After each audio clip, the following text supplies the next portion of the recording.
Com o avanço da tecnologia, fotografar hoje é uma atividade acessível a qualquer pessoa. No entanto, nem todos somos fotógrafos profissionais, porque a fotografia tem o seu valor técnico e artístico.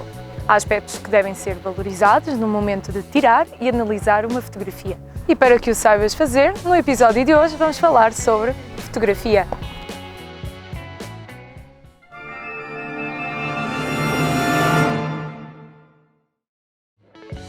Chamo-me Leandra Moraes, sou música professora e fundadora da produtora cultural Black Dress e este é o programa Cultura para quem tem pressa. Um programa para falarmos sobre cultura e arte de forma simples e rápida, realizado com a soberania do Povo TV e com o apoio da Comunidade de Cultura e Arte e do Canal Central. Apesar da primeira fotografia, reconhecida como tal, ter sido conseguida apenas no século XIX, em 1826, este foi o resultado do culminar de várias descobertas científicas e inovações tecnológicas durante vários séculos. É disso exemplo a câmara escura, já utilizada por Aristóteles em observações astronómicas. A câmara escura é uma caixa com paredes opacas e um orifício num dos lados. Os raios de luz refletidos por um objeto, ao atravessarem o orifício, projetam a imagem do objeto invertida na parede oposta.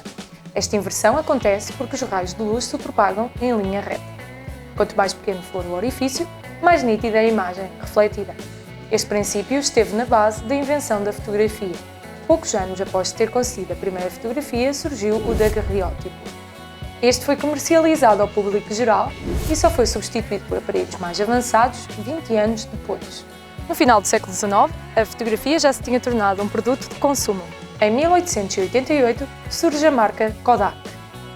A transição da fotografia a preto e branco para colorida foi paulatina, enfrentando várias dificuldades técnicas e só aconteceu com sucesso no final do século XIX. Desde então, os princípios base da fotografia mantêm-se, mas a evolução tecnológica permitiu aperfeiçoar as imagens obtidas e agilizar o processo de produção. A fotografia digital, captada por câmaras digitais, como as dos nossos smartphones ou as que se vendem hoje em dia, transformaram o processo de armazenamento, pois as fotografias já não precisam ser reveladas para serem vistas. Vieram substituir as máquinas analógicas, que requeriam um filme fotográfico, conhecido como rolo, para armazenar a fotografia em negativo e posteriormente ser revelada. Tirar fotografias está hoje ao alcance de qualquer pessoa. Vamos agora partilhar alguns aspectos técnicos que te permitem analisar melhor a fotografia enquanto objeto artístico e também seres mais exigente no momento de carregar no clique. Um elemento muito importante e impactante na fotografia é a luz. A fonte de luz pode ser natural, como por exemplo a luz do sol, ou da lua, ou de outros processos naturais, ou então artificial, pelo recurso a flashes, candeeiros, holofotes, focos, entre outros. Diz-se que uma foto tem luz dura quando esta incide diretamente no objeto ou pessoa fotografada e as sombras são muito marcadas e bem delimitadas, como o que acontece num dia de sol. Por causa do grande contraste que provoca, a luz dura causa impacto e é utilizada para transmitir a ideia de mistério e para realçar formas. A fonte de luz pode ser colocada em qualquer ângulo: lateral, frontal, superior, inferior. Basta ser criativo e explorar os efeitos pretendidos. Por outro lado, a luz suave é difusa e não provoca sombras marcadas, antes pelo contrário, são difíceis de perceber. É a luminosidade típica de um dia nublado. A luz difusa transmite uma ideia de delicadeza, fragilidade e calma.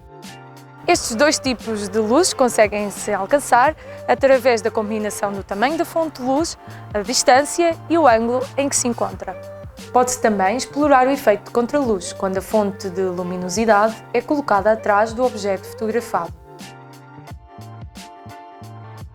Quando mal utilizada, o excesso de luminosidade pode queimar a fotografia, isto é, ficar muito clara e aquém dos resultados esperados, como está a acontecer agora com esta imagem. O ponto é um elemento que chama a atenção na fotografia. Pode tratar-se de uma pequena área de interesse ou a interseção de várias. Por exemplo, nesta fotografia é o cume da montanha central que é o ponto. As linhas ascendentes da cadeia montanhosa conduzem os nossos olhos para esse ponto. Uma linha é algo que conecta duas partes ou elementos da imagem ou que a separa em planos. Ajudam a conduzir o olhar do observador quando bem usadas e a dar estrutura à imagem. podem ser usadas para chamar a atenção de determinado ponto na imagem. A composição da fotografia pode obedecer a várias regras. A regra dos terços consiste em colocar o ponto de interesse da fotografia sobre um dos pontos de intersecção das linhas da grelha, como nesta imagem. Na regra das metades, há uma linha vertical ou horizontal que divide a imagem em dois planos. Se essa linha dividir a fotografia ao meio, a composição fica equilibrada e bonita. As linhas verticais transmitem uma sensação de ordem e força. E ainda o framing, que consiste em usar molduras naturais ou disponíveis para enquadrar as fotos. Uma forma pode ser qualquer coisa, a lua, um rosto, uma nuvem, um círculo. Cada uma tem um impacto emocional diferente e pode ser mais óbvia ou abstrata. Tem uma grande capacidade de atrair o olhar. A textura pode ser o tema da foto. É importante na construção do impacto emocional. Áreas com mais textura captam mais a atenção e podem ajudar a criar dimensão. Quando mal utilizada, pode ser um elemento distrativo na fotografia, como por exemplo quando há demasiada textura num ponto secundário da imagem.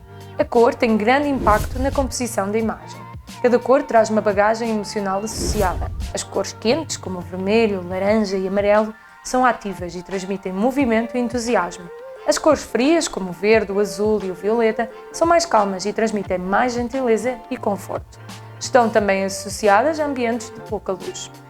Cada elemento da fotografia atrai uma certa atenção, ou seja, tem um certo peso visual. Os que costumam atrair mais atenção são rostos, olhos tanto de pessoas como de animais, além de cores vivas, objetos incomuns e texturas.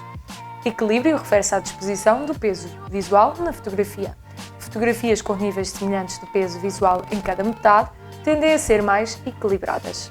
A distância entre os elementos da imagem ajuda a estabelecer uma relação entre eles. Cruzar ou sobrepor os elementos pode conduzir a um mau resultado final. Pode-se dividir o espaço da imagem em positivo e negativo. Com positivo entende-se o que chama a atenção na foto, como áreas com texturas e grande peso visual. O espaço negativo refere-se ao preenchimento que resta da imagem. Um padrão é um elemento repetitivo na foto. A focagem numa fotografia, quando bem utilizada, pode ser um grande trunfo. É algo que é ajustado manualmente ou automaticamente pela lente da câmara e denomina-se abertura da lente. Focar o objeto fotografado e desfocar o fundo transmite mais importância ao objeto. É a chamada fotografia de primeiro plano e a abertura é mais estreita. Para uma foto panorâmica ficar focada e nítida, como uma paisagem, por exemplo, utiliza-se uma grande abertura. Além destes aspectos, é importante conhecer as funcionalidades da máquina para tirar partido delas no momento de registar uma fotografia. Poderá controlar-se a velocidade do obturador, isto é, do disparo. Quanto mais lenta, maior será a quantidade de luz captada. Fotografias bonitas da Lua são conseguidas através de uma longa exposição. A velocidade de captação deste tipo de fotografia pode ir até 30 minutos. Velocidades rápidas resultam em fotos nítidas.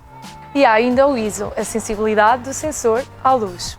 Abertura, ISO e velocidade do obturador devem ser bem combinadas para se conseguir a fotografia perfeita. Além disto, o trabalho de edição com software próprio permite ainda corrigir e trabalhar artisticamente as fotografias. A combinação destes aspectos técnicos permite obter fotografias mais bonitas que reflitam realmente a intenção de quem fotografa. É um processo que requer conhecimento mecânico de câmara e uma boa quantidade de critério estético. Contudo, esta análise não se esgota neste episódio e convido-te a ler, pesquisar e até mesmo fazer workshops com fotógrafos profissionais para aprender mais sobre esta encantadora arte. Antes de me despedir, deixo algumas sugestões culturais para as próximas semanas.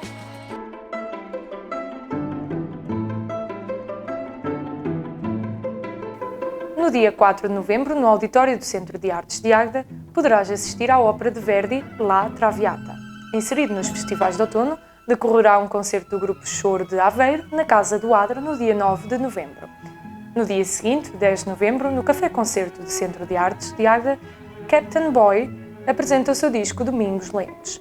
E no dia 12 de novembro, poderás assistir à comédia O Amor é Tão Simples, no auditório do Centro de Artes, encenada por Diogo Infante, que também integra o elenco.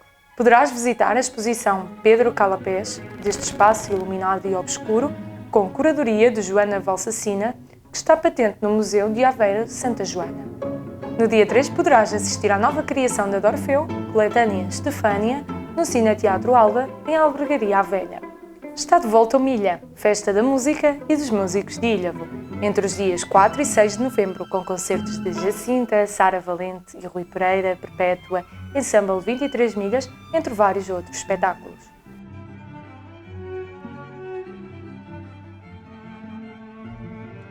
Vemo-nos no próximo episódio. Até lá, aprende com pressa, mas desfruta com calma.